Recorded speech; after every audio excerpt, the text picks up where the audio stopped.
Support provided by the Amarillo Area Foundation and the Dr. Kent Roberts and Ilene Roberts Balliett Foundation.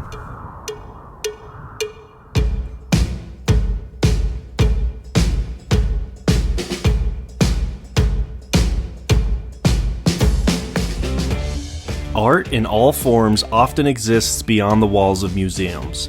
Here in Amarillo, creativity spills into the open air, turning quiet neighborhoods into hidden galleries where art meets life in surprising ways.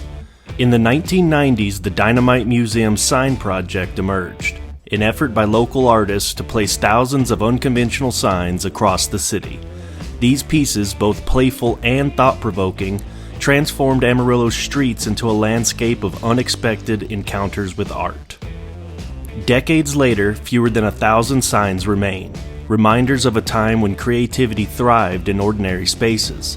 Today, Amarillo's public art lives on, from large-scale sculptures to intimate installations, inviting us to find beauty where we least expect it.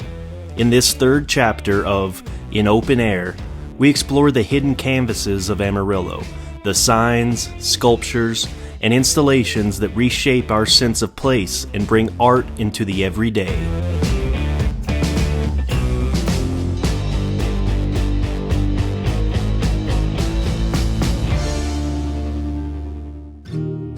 Well, the Dynamite Museum is the actual art group. The sign project is a project of the Dynamite Museum. And so the Dynamite Museum was a collective of artists centered around Stanley Marsh in the 90s, where they started to put up street signs with nonsensical messages on it. I think the first one is "Road Does Not End," which is a great sign to see on a road, but it looks like a yield sign. And then you would see dinosaur signs, and they were always done in that black and yellow format of like a street sign.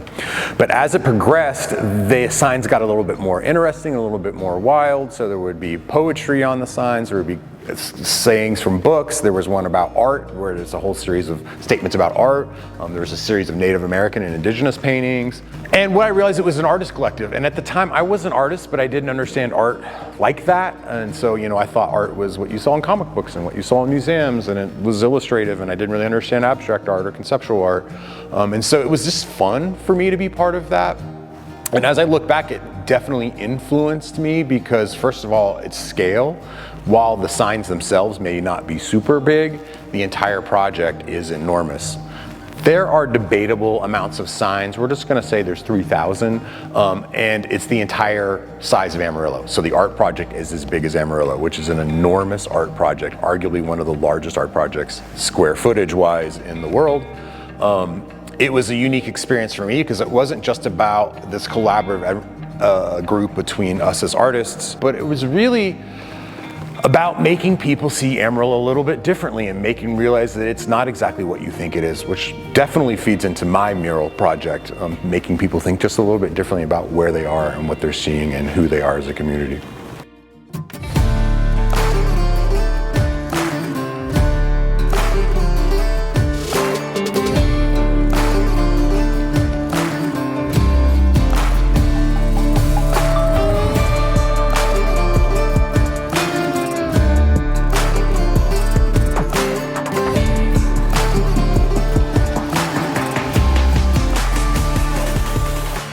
This isn't a statement of gun rights or anything like that. I'm not a gun activist. I just wanted it to be more of a Texas landmark.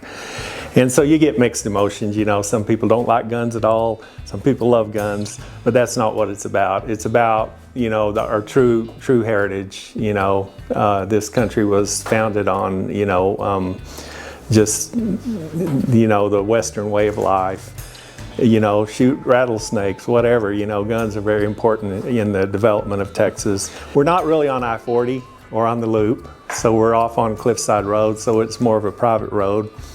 But we have, every week 2 or 3 people stop and take pictures of it. It's pretty impressive. It's 20 feet tall. I had 2 tanks. One was a 10-foot diameter. We used to build tornado shelters out of these, and I had a couple left over. One was an 8-foot by 16, and that made the chamber of the gun. And I actually had a smaller tank, which was a 40-inch diameter. So the bore on the gun is 24-inch, and the barrel on the gun is 40-inch.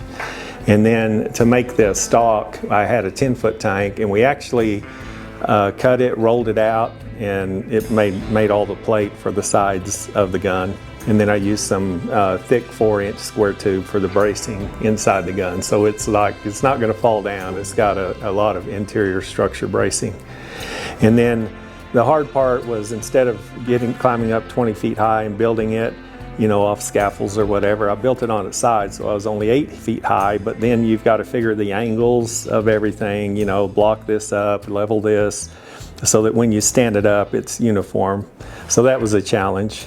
And then when we did stand it up, it's in 2 pieces. So we had a big excavator, and we brought the stock up first, or the handle of the gun, and set it. And then the chamber and the barrel bolted onto that with some big 1-inch diameter bolts. So it was quite a process standing it up as well. When I got to AC, one of the things we were trying to accomplish is attracting more families and younger children to the campus to feel comfortable on campus. And I had seen and read about these chalk art festivals that are always family oriented all over the country. And I was walking out on the Esker Mall one day, and I realized that all of those concrete pads are all identical. And there's like 60 of them. And I thought this might be a perfect place to put together a festival in the summer, because in the summer the campus isn't very utilized. And bring families out there when the weather's kind of nice in the morning, and just let artists go at it and see what they would accomplish. We had no concept of what would happen that first year whatsoever, to the point where I thought it might be just kids coming out and just having fun with chalk. Well, little did I know that we attracted that first year 35 pretty incredible artists. And that started something that we said, well, we can replicate this every year. So we did that every year except the COVID year. And then one year it was rained out, because if it does rain, we don't reschedule it. It's just a one-day affair that we do that's kind of fun, and it's attracted more and more families every year. And this year we probably had 500-600 people out there just to chill and to enjoy what, the campus and then the artwork at the same time. So it's just a matter of making people feel comfortable with artwork. The other thing that happened every year that was really kind of cool about the whole concept of outdoor art is it was done in the morning, and in the afternoons it rained and they were gone. Now, luckily we were able to capture them, and we have photographs of all of them, but yeah, it was kind of neat that they came and they were gone. If you didn't catch it, and if you did catch it, you caught something special, and if you didn't, next year. I've lived here 20 years, and I think what I've seen is a real commitment to arts in the community that's self-reliant on the community itself. So if you want art, make art here. Bring out the talent that's in the community and make things happen here. So yeah, I think that it's very, very much behind the art scene right now, and the art movements. And new ideas are always kind of incorporated here, because it's small enough to be able to make things happen and large enough to celebrate them. It really is. When thinking about doing the work for this particular contest, I thought it was really vital to celebrate the area. I'm not a native Texan, and I'm not from the area. I've lived here for about 6.5 years. And so when I'm approaching a space, I find it really important to understand what the space is, what it's about, and to choose topics that really celebrate the rich history of the area. So I kind of went through several different topics at first, kind of thinking about something Western themed, and I had been working on another gallery exhibit that looked at the land and the impact of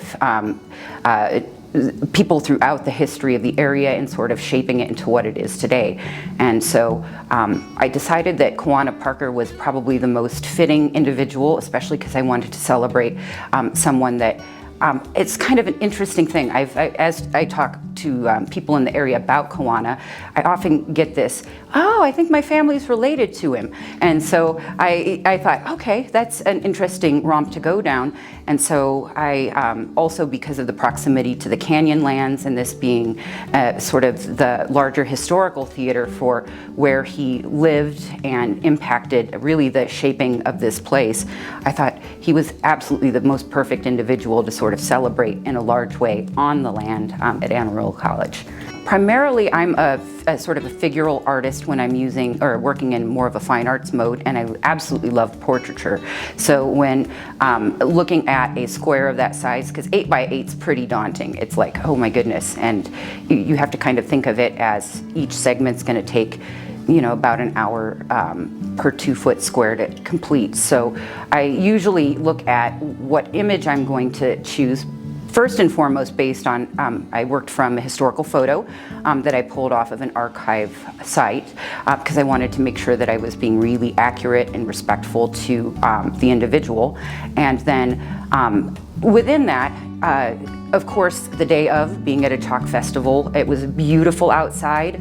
I put my headphones on and I get really into the work, and I found myself really focusing on the background, which is normally an area I kind of ignore, but I felt like capturing a sense of the vastness of the sky and spaces here was critical, and I ran a little bit short on time. And so you'll see that the face is hyper detailed, the background is really smooth, but then you'll see some more artistic choices, which I think are really wonderful because they celebrated the vibrancy of the event, and they really brought a different sense of life and energy to celebrating Kawana's image.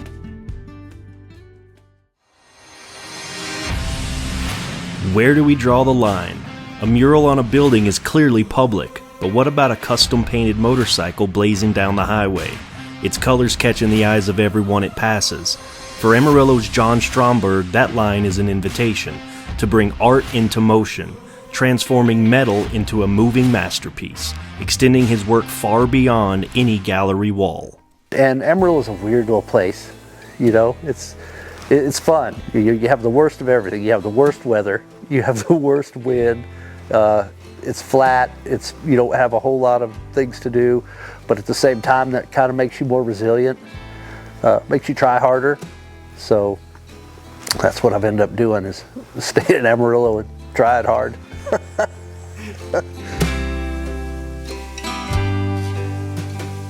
In '99, I just started this Lucky's 7 Customs. I had a dog, his name was Lucky. I basically named it after him. And just as a goof, I wasn't sure that I was going to continue doing this sort of thing. I had some other offers that I had planned on doing. Plus I was working at the body shop full time. I didn't know if my custom stuff was going to continue on and that to the level that it did. In 2000, it kind of blew up and went. I did a lot of stuff. You know, magazines were really important, you know, for the custom stuff, and especially the bikes there from the 90s until internet. You know, the internet come around and pretty much killed you know, print and paper stuff. I went to do a biker build off on Discovery Channel in 2004 or so, which was fun. It's a '92 Kenny Boyce custom build. It was built by a friend here in town in '92. It's Harley based, but it's all custom. I ended up getting it from a friend about 8 years ago, and I redid it to the color. I'm a blue fan. But yeah, I mainly made it to look like it was still in the '90s, you know, rather than update it to what's current now. I figured that would probably hold be a little more truer to the bike than updating it. So, yep, that's my bike. But you know, Amarillo's I mean, you don't get a better sunset, you know, so that's going to inspire somebody, whether it's for art or anything else. Like I said, again, you got to try hard here. When you go to a city that lacks color and lacks like the touch of the public, it's a sterile environment. It's not like, you're not going around feeling like something fun's gonna happen. You're like, this is weird, everything's too clean, it's too sterile. It's like a lack of spice. There's no spice in the food. The difference between mural art and graffiti art is only the vandalism part. You're still using the same tools, you're doing the exact same everything. One's just with permission, one's not with permission. Having murals in downtown was what we wanted. And we were the ones who would go do it if we had permission or not first. And then eventually we grew up a little and we'll take the right road. The legal battles just ain't worth it.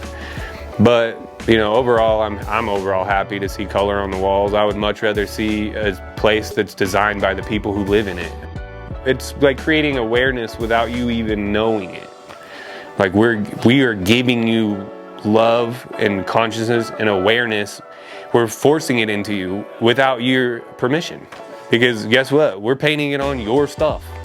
So I didn't do any of it. I never did it. I never knew anyone who did. But no. But so yeah, overall it's great. I love seeing all the art. I wish I was a part of it. Since 2022, two Amarillo locals, part of a Latin art collective blending traditional works with graffiti, have expanded public art with annual exhibits. From the 2023 Bodega Art Show to the 2024 Hangar Art Show, they transform unexpected spaces into vibrant free events that unite the community through creativity. So our vision is to take art where you would never expect it to be. Art belongs everywhere, not just in galleries or museums. We had the Callejon Art Show last year, and now this is the Bodega Art Show. We want to share positivity. People don't understand it, people don't get our vision, but once they step into the building, then they get it. But it's gonna take some time to get there. There is a lot of movement with art, and I do appreciate that. It's a little bit stressful, but mainly fun. We learn from each other, we motivate each other, we push each other. I mean, for us, it's never been about the money. I mean, we've done art for, as Jesse said, as long as we can remember. It's hard for them to sell artwork. They need the exposure. We don't get a lot of exposure out here in Amarillo. I was never too aware or into the art galleries till after I got out of high school. The lack of exposure to it.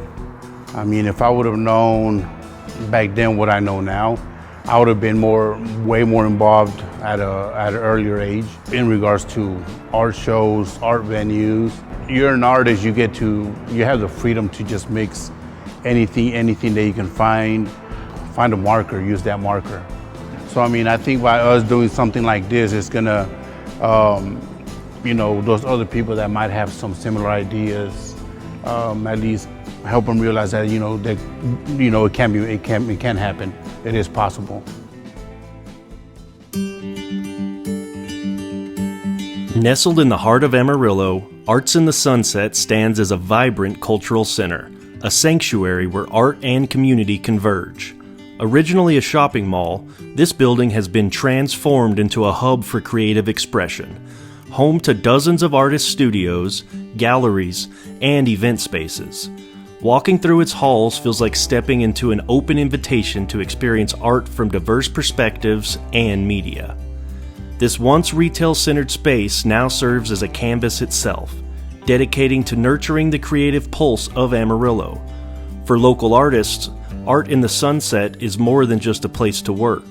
It's a place to belong, a community where artists support, inspire, and challenge each other.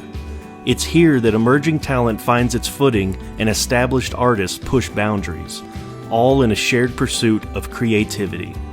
In a city that prides itself on resilience and ingenuity, Arts in the Sunset has become a key destination for those who seek to be part of something larger, a place where artistic dreams are encouraged and celebrated.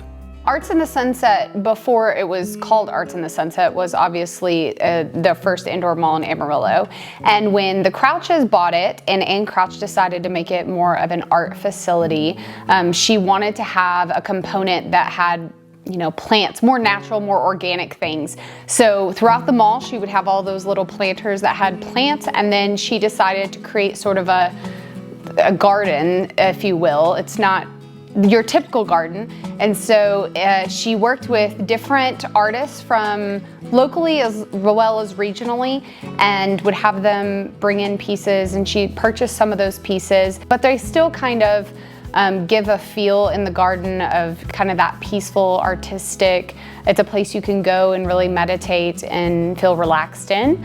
And then she also added the koi pond as another element of the garden, so you can go and enjoy the koi fish and the goldfish as well. When we were planning on redoing the building, there was an area of the building that we knew we wanted to keep, but we weren't sure if we wanted it to be indoors or outdoors. So our architect kind of developed a plan for an outdoor performance space. And so it was just going to be a stage and a space for us to have concerts. Little did we know at the time that the Friends of AJ Swope organization had plans out downtown to build sort of a plaza in memory of AJ Swope. And that had kind of fallen through, and so they were looking for a place to be able to really honor him.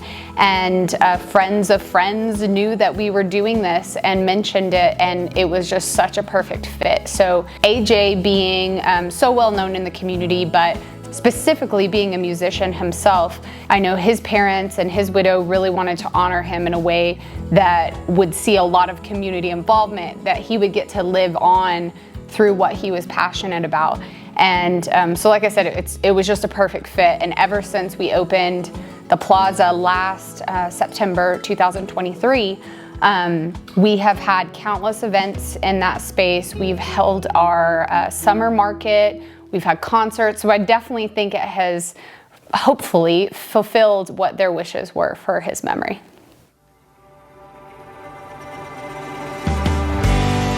I'm Beth Duke, and I'm Executive Director of Center City of Amarillo, which is the Texas Main Street program affiliated with the Texas Historical Commission and the National Main Street Center, and we're the representatives for Amarillo. You know, Center City started in 1996 when a group of dedicated volunteers realized if they did not start saving some of our historic buildings and treasures, that downtown would be parking lots. And these three people organized Center City, wrote the bylaws and wrote design guidelines, and really got Center City started. Unfortunately, a lot of that was voluntary guidelines and did not have the impact that we had hoped. But then in 2008, the City of Amarillo adopted a downtown strategic plan. And from that grew so many of the great things we see today. Saving our historic buildings. We have one of the finest collections of Pueblo Deco architecture of any city. We have public art. We have beautiful bronze statues. We have a herd of 130 fiberglass horses. And we just keep growing and growing, especially now with the new interest in murals. In 2016, my board of directors authorized me to apply to become a designated cultural district of the Texas Commission on the Arts. And I looked at the map, and there were no cultural districts north of Lubbock. Lubbock had one, but nothing north. So that left 26 counties of the Texas Panhandle, which we know are so rich in culture, and there was no designated cultural district. So we, at some great expense, we compiled a notebook of all of our cultural assets. And this was everything from architecture, culinary arts, visual arts, performing arts, and art in public places. And the application was very thorough, and I'm proud to say we received it on our first try. Since that time, we helped Canadian be established as an arts district. But those are the only two cultural arts districts designated north of Lubbock. And we are really working hard to make sure people know that Amarillo is the cultural crossroads of the Panhandle. And Panhandle PBS is a big part of that. It's really exciting because public art is the one thing that's exciting. You discover it, it's there for everyone. And you don't have to buy a ticket. You don't have to pay to go into a gallery. And it's wonderful because we have so many things that just add to our quality of life that we may take for granted and drive by them every day. But what a treasure that we can celebrate public art.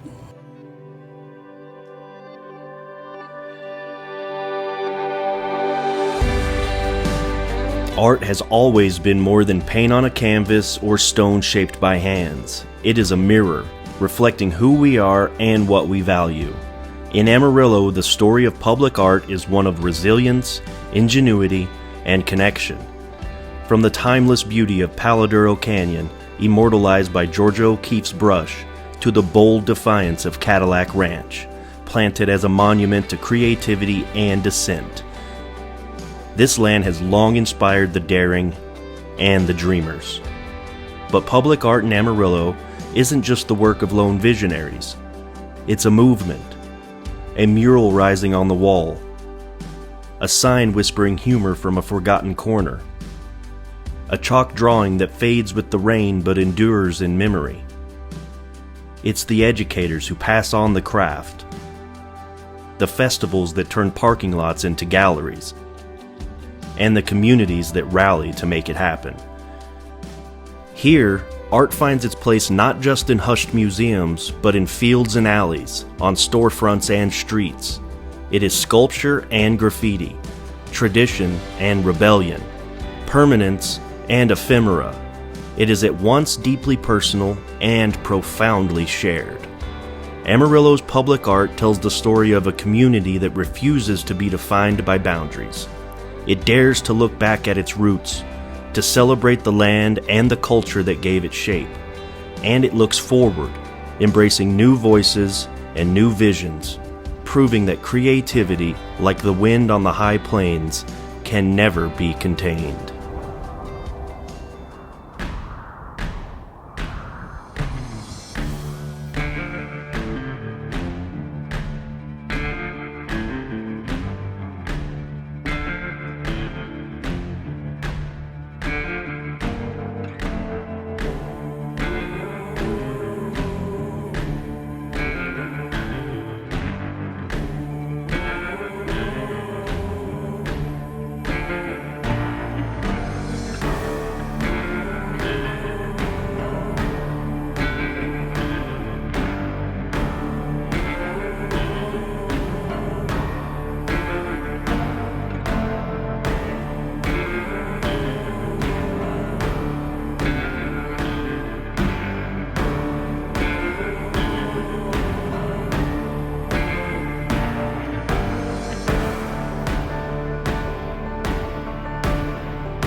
Support provided by the Amarillo Area Foundation and the Dr. Kent Roberts and Ilene Roberts Balliett Foundation.